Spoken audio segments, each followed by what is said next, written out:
Hello, my name is Foster Hirsch.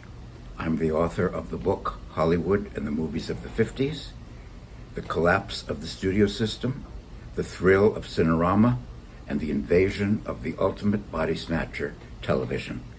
I'm here to talk about what I consider are the real possibilities for course adoption for this book, but first I want to tell you briefly why I wrote the book. Two reasons. One, as a kid, I was already movie crazy, and I saw all of the major films that I talk about in the book when they come out, and I was very aware of their reception and of the movie culture of the time. And two, I wanted to correct what I think is a faulty assumption about the culture of the 50s as bland and conformist and superficial.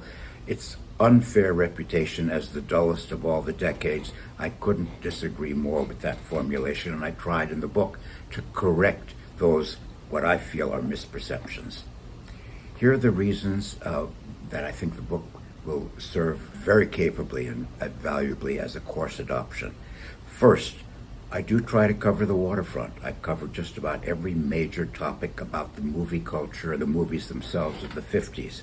I begin with an individual history of each of the major studios, and I believe I offer some information that is not readily available elsewhere.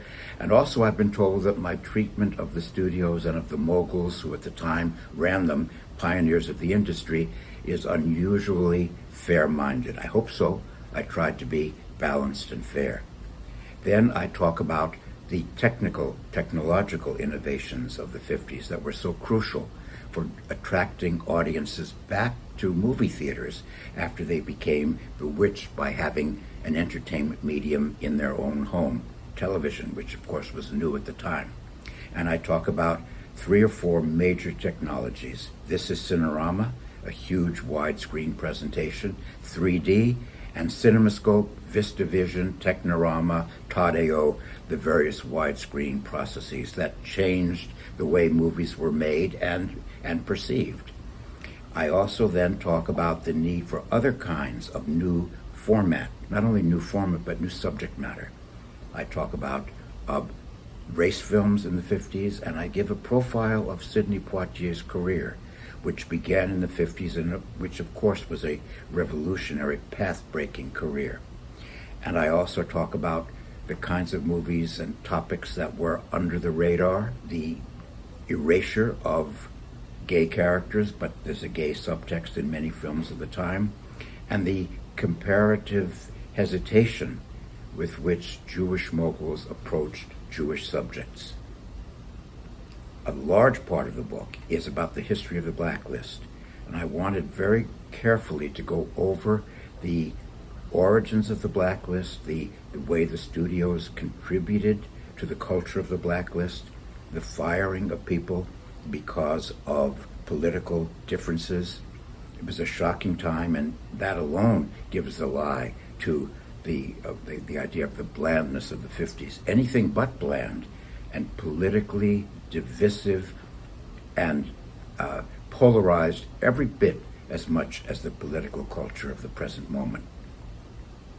I talk about how the blacklist is reflected in movies, both directly and metaphorically and allegorically.